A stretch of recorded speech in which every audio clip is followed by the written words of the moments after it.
Late us सी होता कैसे है। तो पहले आपको एक डायमैग्नेटिक मटेरियल दिखाते हैं। सपोज ये न्यूक्लियस है और हम, क्योंकि इवन नंबर ऑफ इलेक्ट्रॉन्स होते हैं, हम दो इलेक्ट्रॉन ले रहे हैं एज अ पेयर। न्यूक्लियस के गोल गोल घूमते हैं दो इलेक्ट्रॉन्स। सपोज एक इलेक्ट्रॉन ऐसे घूम रहा, हमने मान लीजिए हमारी आई यहाँ पर है, उसके अकॉर्डिंग देखेंगे हम। ठीक है, एक इलेक्ट्रॉन ऐसे घूम रहा है और दूसरा इलेक्ट्रॉन ऑब्वियसली उल्टा घूम रहा है, क्योंकि डायमैग्नेटिक मटेरियल्स में पेयर होते हैं ऐसे, ऐसे घूम रहा है एक इलेक्ट्रॉन ऐसे, एक इलेक्ट्रॉन ऐसे। इस दौरान let us see why there is no magnetic moment. मैं इस वाले को निकाल के दिखाता हूँ और हम केस 1 लिख लेते हैं। In absence of any external field. चलिए, हमने आपको बताया था कि एंटी क्लॉकवाइज जब कोई चीज़ मूव करती है, एंटी क्लॉकवाइज है ना इस आई की वजह से, तो उसका एंगुलर मोमेंटम जो होता है वो टूवर्ड्स द ऑब्जर्वर होता है, बाहर निकलता हुआ। और क्योंकि हमको पता है कि एम का रिलेशन, या आप अगर सिर्फ एक इलेक्ट्रॉन की बात कर रहे हैं तो हमें म्यू लिखना चाहिए। म्यू का रिलेशन इलेक्ट्रॉन के केस में एंगुलर मोमेंटम से अपोजिट होता है। तो हमें देख सकते हैं कि इस इलेक्ट्रॉन के लिए, ऊपर वाले इलेक्ट्रॉन के लिए जो मैग्नेटिक मोमेंट की डायरेक्शन होगी वो नीचे होगी, क्योंकि एल जो है वो ऊपर है। यस और नो। सिमिलरली इस वाले के लिए, क्योंकि ये क्लॉकवाइज है, इस आई के लिए इसका एल नीचे होगा पर एम कहाँ होगा, ऊपर। तो आप देख सकते हैं कि नेट मैग्नेटिक मोमेंट जो है, इसको म्यू लिखना चाहिए था, कोई बात नहीं है, मैं एम लिखने की हैबिट है। तो एम टोटल जो आ रहा है वो ज़ीरो आ रहा है। वजह समझ में आई क्यों ज़ीरो है? क्योंकि दोनों के ऑर्बिटल मोशन अलग अलग है। हम स्पिन वाले में अभी नहीं जा रहे हैं, स्पिन हमारे लिए इतना इंपॉर्टेंट नहीं है, वैसे भी वो beyond the scope of syllabus है, हम ऑर्बिटल तक सीमित रखेंगे। लेकिन जब फेरो मैग्नेटिज्म आएगा तब थोड़ा स्पिन बताएंगे आपको, क्योंकि वहाँ पर ज़रूरी भी है। लेकिन यहाँ पे हम स्पिन के बारे में बात नहीं कर रहे हैं, और अगर कर भी लेते तो वो उल्टा स्पिन भी करते हैं। ठीक है, आइए अब बात करते हैं इन केस 2 की। इन प्रेजेंस ऑफ, अब बहुत इंपॉर्टेंट बात है, magnetic field, external magnet. Let us see, suppose मैंने एक magnetic field in the upper direction लगाई। ये डायरेक्शन ऑफ मैग्नेटिक फील्ड है, जहां पर मेरा एटम ऑफ डायमैग्नेटिक मटेरियल रखा हुआ है। ठीक है, जहां से देखना, ये हमारा ऊपर का लूप है। ठीक है, और ये हमारा इलेक्ट्रॉन है, ऐसे ट्रेवल कर रहा है एंटी क्लॉकवाइज। सबसे ऊपर वाले की बात करते हैं पहले। आइए, मैग्नेटिक फील्ड में जब कोई चार्ज मोशन कर रहा होता है, इट एक्सपीरियंसेस फोर्स, और उस फोर्स को बोलते हैं लॉरेंट्ज फोर्स। आइए लॉरेंट्ज फोर्स का फॉर्मूला लगाएं, e v cross B. Yes sir. अब सहूलियत के लिए थोड़ी देर के लिए मैं आई जे के का इस्तेमाल करूंगा, ताकि हमको फोर्स महसूस हो जाए। चलिए, इलेक्ट्रॉन इधर जा रहा है, आइए इसको आई कैप ले लेते हैं, v i cap cross with B, कहाँ है, ऊपर है, बी जे कैप। तो माइनस का ई वी बी, और आई क्रॉस जे क्या होता है, के। और क्योंकि हमारे पास माइनस है तो हम अलग से लिख लेते हैं माइनस का के कैप। ठीक है, यानी कि इस एग्जैक्ट पॉइंट पर अगर ये x है, ये y है, तो क्योंकि फोर्स हमेशा परपेंडिकुलर होता है वेलोसिटी के, और ये कैसा सर्कुलर मोशन है, तो सर्कुलर मोशन में अगर फोर्स वेलोसिटी टेंजेंशियल है तो फोर्स परपेंडिकुलर निकल के आता है क्रॉस प्रोडक्ट से, तो वो किधर होगा, टुवर्ड्स सेंटर। यानी कि ये जो लॉरेंट्ज फोर्स है मैग्नेटिक फील्ड की, में जब हमने मैग्नेटिक फील्ड इंट्रोड्यूस करी तो लॉरेंट्ज फोर्स अंदर की तरफ लगने लगा। और अंदर की तरफ कौन सा फोर्स लगता है, सेंट्रीपिटल। क्योंकि इलेक्ट्रॉन पहले से ही रिवॉल्व कर रहा था, उसके पास पहले से कुछ सेंट्रीपिटल फोर्स था। लॉरेंट्ज फोर्स आने की वजह से उसके सेंट्रीपिटल फोर्स में इंक्रीमेंट हुआ, इंक्रीज हुआ। तो लिखेंगे due to this Lorentz force there is an increase in centripetal force. Yes और no? There is an increase in centripetal force. अब सेंट्रीपिटल फोर्स इंक्रीज होगा, सेंट्रीपिटल फोर्स का फॉर्मूला देखो क्या होता है, mv²/r, ये सेंट्रीपिटल फोर्स है। तो हम ये भी कह सकते हैं, hence we can say that अगर सेंट्रीपिटल फोर्स बढ़ेगा तो वेलोसिटी इंक्रीज होती है, और अगर वेलोसिटी इंक्रीज होगी and hence we can say that magnetic moment increases. कैसे बोल दिया मैंने, आप याद करिए, पन्ना पलटिए कि मैंने आपको दिखाया था m की वैल्यू EVR/2 होती है। नहीं यकीन आ रहा तो यहाँ पे रख के देख लो, स्केलर फॉर्म में सॉल्व करके देख लो इसको। l की जगह लगाओ mvr, बोलो mvr लगाया, l तो mvr होता है ना, 2m, ये कैंसिल, क्या आया EVR/2, यानी कि m का वेलोसिटी से सीधा रिलेशन है, तो m इंक्रीज हुआ ना, तो m increases by some value delta m। ये हमारा finally net moment, magnetic moment इस मैग्नेटिक फील्ड की वजह से आ जाता है। अगले पेज पर हम इसको क्लीन डायग्राम बनाएंगे। तो ये हमारा इलेक्ट्रॉन ऐसे मूव कर रहा था, ये न्यूक्लियस है, और दूसरा इलेक्ट्रॉन उल्टा मूव करेगा इससे, ऐसे। हमने देखा कि एंटी क्लॉकवाइज इलेक्ट्रॉन के लिए L ऊपर होता है तो M नीचे होगा, और हमने देखा कि अगर मैग्नेटिक फील्ड हम ऐसे लगाते हैं इस जगह पर, तो हमारे M में एक इंक्रीमेंट हुआ डेल्टा M का, ठीक है, हमने लिख भी दिया m+Δm, जो कि इस मैग्नेटिक फील्ड की वजह से लॉरेंट्ज फोर्स लगा। लॉरेंट्ज फोर्स कहाँ लगा, टुवर्ड्स सेंटर, यानी कि उसने सेंट्रीपिटल फोर्स को इंक्रीज किया। अब बात करते हैं नीचे वाले में हम कैलकुलेशन नहीं करेंगे इस बार, कोई लॉरेंट्ज फोर्स की कैलकुलेशन नहीं दिखाएंगे, क्योंकि अगर ये उल्टा है और अगर ये एंटी क्लॉकवाइज है, क्लॉकवाइज है, और जो आंसर जिसके लिए आए थे लॉरेंट्ज फोर्स में उसके अपोजिट आने चाहिए, तो ये आपका वेलोसिटी वेक्टर है ना, और ये आपकी मैग्नेटिक फील्ड वेक्टर ऊपर की तरफ है B, यस और no.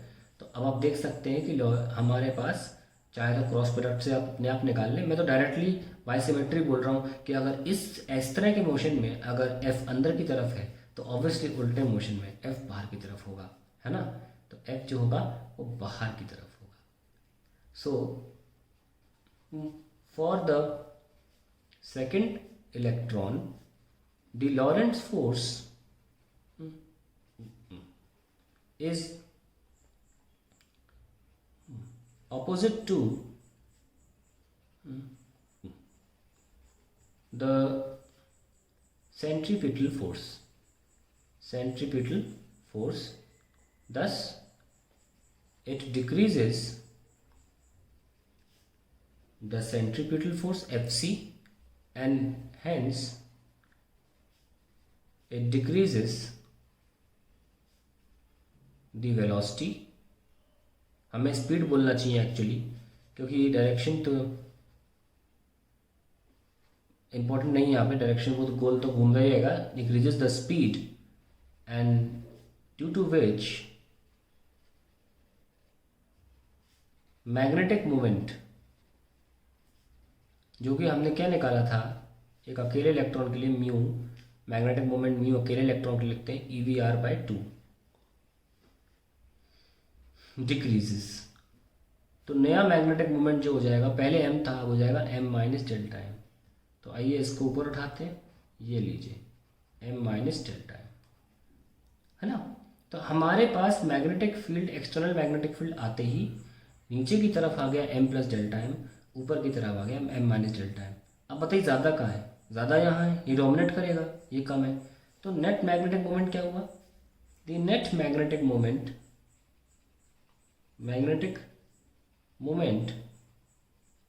developed is m+Δm minus m-Δm। तो क्या आया answer, mm cancel, Δm minus minus plus हो जाएगा 2Δm। डेल्टा तो छोटी वैल्यू है, इसका मतलब ये हुआ कि एक नेट मैग्नेटिक मोमेंट इसमें आ गई, कमज़ोर थी तो उसको हम बोलेंगे फीबल, और अप्लाइड मैग्नेटिक फील्ड के अपोजिट दिशा में मैग्नेटिक मोमेंट डेवलप हुआ है। ये चीज़ अंग्रेजी में लिख लें। We see that a net magnetic moment is induced in direction opposite to applied field, applied magnetic field। Magnetic field कहाँ से आया? नीचे से ऊपर थी और हमारा मैग्नेटिक मोमेंट नीचे कहाँ आया? ऊपर से नीचे। ध्यान रखना, मैग्नेटिक मोमेंट जो है वो मैग्नेटिक फील्ड के अपोजिट है। Okay, so we see that a net magnetic field is induced in direction opposite to applied magnetic moment is induced in direction opposite to applied magnetic field that is downwards. अब क्योंकि 2 delta M है, सो हम ये कथन जो बचपन से सुनते आ रहे हैं ना, also we see that diamagnetic substances, मुझे मटेरियल बोलना चाहिए, materials get feebly magnetized in direction opposite to applied magnetic field. तो ये कहानी थी, हमने आपको दिखाया कैसे मैग्नेटिक मोमेंट एक डायमैग्नेटिक मटेरियल में इंड्यूस होता है और opposite to the applied magnetic field induce होता है। अब कुछ बातें जान लेते हैं कि कैसे हम पोलैरिटी मार्क कर सकते हैं इसकी। जैसे कि मान लीजिए हमारे पास एक करंट लूप, हमारे पास लूप है, इसमें कोई करंट नहीं है। मेरे पास एक मैग्नेट है, ये नॉर्थ है और ये साउथ है। ठीक है, अभी मान लीजिए इसकी कोई भी फील्ड लाइन यहाँ तक नहीं पहुँच पा रही। अब मैं इसको मतलब पास में लाता हूँ इस मैग्नेट को, और अब इसकी फील्ड लाइंस पहुँच पा रही हैं। कोई भी मटेरियल, जितने मटेरियल दुनिया में हैं, सारे डायमैग्नेटिक बिहेवियर दिखाते हैं। अब देखिए इसकी वजह से क्या होगा, ये डायमैग्नेटिक बिहेवियर ही है कि पास लाने पर ये कॉइल रिपेल होती है। ये डायमैग्नेटिक बिहेवियर ही है कि पास लाने पर कॉइल रिपेल हो रही है और अल्टीमेटली दोनों के बीच में रिपल्सिव फोर्स आ रहा है। तो मैग्नेटिक मोमेंट जो है वो कुछ ऐसा होगा, जैसे कि मान के चलें यहाँ पे ऐसी रिपेल करने के लिए ये बहुत ज़रूरी है कि यहाँ ये वाला फेस नॉर्थ हो, और हम नोटिस करेंगे कि नॉर्थ होने की वजह से इसमें जो करंट डेवलप होगा वो एंटी क्लॉकवाइज होगा, जो कि हम एक्चुअली ऑल्टरनेटिंग करंट और इलेक्ट्रोमैग्नेटिक इंडक्शन में पढ़ने वाले हैं। तो कारण यहाँ पता चलता है कि डायमैग्नेटिक बिहेवियर है एक्चुअली में। तो इंडक्शन होता है मैग्नेटिक फील्ड का, और इस तरीके से होता है कि ये इसी को रिपेल करता है। तो डायमैग्नेटिक बिहेवियर है। अगर हम एक पोलैरिटी मार्क करना चाहते हैं, तो सपोज एक ब्लॉक है और इसके पास अगर हम नॉर्थ साउथ मैग्नेट रखें तो ये नॉर्थ और साउथ इस तरीके से अटेन कर लेगा। ठीक है, क्योंकि हमने देखो मैग्नेटिक फील्ड ऐसे लगाई, और मैग्नेटिक मोमेंट क्या होता है, साउथ टू नॉर्थ होता है। ध्यान रखना, मैग्नेटिक मोमेंट का डायरेक्शन जो होता है वो साउथ टू नॉर्थ होता है। तो ये देखो अपोजिट होने की वजह से ये इस तरीके से पोलैरिटी अटेन कर लेगा और रिपेल करेगा। रिपेल करेगा तो देख सकते हैं आप कि यहाँ पर स्ट्रॉन्ग मैग्नेटिक फील्ड है, ये रिपेल करके कहाँ जाएगा, दूर जाएगा, और दूर जाएगा तो वहाँ क्या कौन सी फील्ड है, वीक मैग्नेटिक फील्ड। इसीलिए डायमैग्नेटिक मटेरियल्स जो होते हैं, diamagnetic materials repel external magnetic field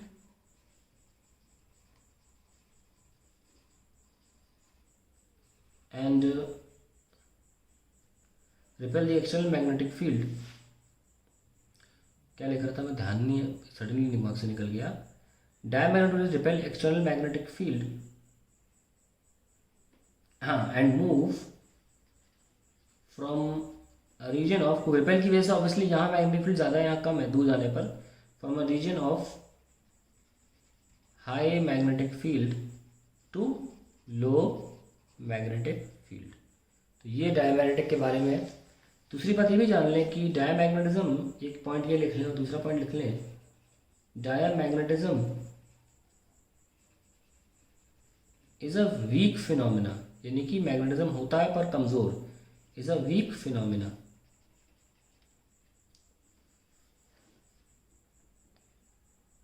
तो ये हमारा डायमैग्नेटिज्म के बारे में था। एक इम्पॉर्टेंट बात जान लें, तो मैं अगले पेज पर लिख देता हूँ, या चलो सी पॉइंट बना के लिख लो, आप ऑर्डर में नीचे लिख लेना। हमें देख सकते हैं कि diamagnetism is due to orbital motion of electrons, orbital motion of electrons. The orbital motion of electrons is independent of temperature, independent of temperature, bracket में लिखो नियरली, लेकिन इंडिपेंडेंट ही होता है मोर और लेस, यानी कि टेम्परेचर बढ़ाने पर आपके इलेक्ट्रॉन के ऑर्बिटल मोशन पे घंटा फर्क नहीं पड़ता। क्या रिजल्ट इससे क्या निकल के आता है कि डायमैग्नेटिज्म जो है इज इंडिपेंडेंट ऑफ टेम्परेचर, क्योंकि खुद डायमैग्नेटिज्म किससे जन्म लेती है? ऑर्बिटल मोशन ऑफ इलेक्ट्रॉन से। अब orbital motion of electron temperature से उस पर उसके ऑर्बिटल मोशन को कोई फर्क नहीं पड़ता। तो क्या बोलेंगे? Diamagnetism is independent of temperature. तो आप टेम्परेचर बढ़ाते रहो, डायमैग्नेटिज्म पे कोई फर्क नहीं पड़ेगा। ये एक्चुअली एनसीईआरटी क्वेश्चन भी है, पूछते हैं कि prove that diamagnetism is independent of temperature, या ग्राफ बनाने को बोलते हैं। अब कोई भी टिज्म जो होता है, पैरामैग्नेटिज्म, फेरोमैग्नेटिज्म, डायमैग्नेटिज्म, ये क्वांटिटी से दिखाया जाता है। बहुत अच्छी क्वांटिटी होती है, इस पर बहुत सवाल आते हैं बोर्ड एग्जाम में, जेईई में, हर जगह के सवाल आते हैं, मेनली बोर्ड एग्जाम में तो बहुत आते हैं। वो जो भी टिज्म है, वो टिज्म जो होता है वो एक पैरामीटर होता है फिजिकल प्रॉपर्टी, उसे बोलते हैं ससेप्टिबिलिटी, उससे दिखाया जाता है ससेप्टिबिलिटी। तो अभी हम उसको इंट्रोड्यूस नहीं कर रहे हैं, बता रहे हैं कि कल को मुझे अगर ग्राफ बनाना पड़ता है ससेप्टिबिलिटी का टेम्परेचर के साथ for a diamagnetism, it is a straight line because it does not depend on it. तो किसी प्रकार का भी टिज्म इस ससेप्टिबिलिटी से दिखाया जाता है, और ससेप्टिबिलिटी का टेम्परेचर से ग्राफ कैसा बनेगा? स्ट्रेट लाइन, बिकॉज ये इंडिपेंडेंट ऑफ टेम्परेचर हो गया। बहुत इंपॉर्टेंट बात है ये सी पॉइंट खास तौर से, ठीक है। तो ये हमारे पास आ गया, हमने आपको पोलैरिटी मार्क करना सिखा दिया। ऐसी पोलैरिटी मार्क होगी कि ये नॉर्थ नॉर्थ सामने होगा, और हम जो इलेक्ट्रोमैग्नेटिक इंडक्शन कुछ बच्चों ने शायद पढ़ भी लिया हो कोचिंग में, स्कूल में कहीं भी पढ़ लिया हो, कोचिंग में या फिर ट्यूशन पढ़ लिया हो, वो ये जानते होंगे कि ऐसा करने पर ये हमारा फैराडेज लॉ है, लेंज़ेस लॉ के हिसाब से। मैं जो बातें कह रहा हूँ वो अगर बच्चों ने पढ़ी उनको पता वो क्या कह रहा हूँ, कि हम पोलैरिटी मार्क कैसे करते हैं एक वायर में, जब हम फैराडे वाला एक्सपेरिमेंट करते हैं, इसके पीछे कारण डायमैग्नेटिज्म है। बहुत इंपॉर्टेंट बात ध्यान रखना कि every material has a diamagnetic behaviour, चाहे वो पैरामैग्नेट हो चाहे वो फेरोमैग्नेट हो। लेकिन कहा जाता है कि पैरामैग्नेटिज्म जो टिज्म है वो 100 गुना ज़्यादा डोमिनेटिंग होता है डायमैग्नेटिज्म पे, इसलिए उसके अवशेष भी नहीं दिखते। लेकिन ध्यान रहे हर मटेरियल में डायमैग्नेटिज्म होता है, रिमेंबर दिस, क्योंकि हर मटेरियल में इलेक्ट्रॉन्स ऑर्बिटल मोशन करते हैं, और ऑर्बिटल मोशन पे जो डिपेंड कर रहा है डायमैग्नेटिज्म, तो क्यों नहीं होगा, है ना। लेकिन और भी कारण आ जाते हैं जिनकी वजह से अलग अलग टिज्म हम अब पढ़ने वाले हैं, जिनके सामने डायमैग्नेटिज्म कमज़ोर पड़ जाता है, इसीलिए उसके अवशेष नहीं दिखते। आई होप डायमैग्नेटिज्म क्लियर हो गया होगा। अब आगे बढ़ते हैं।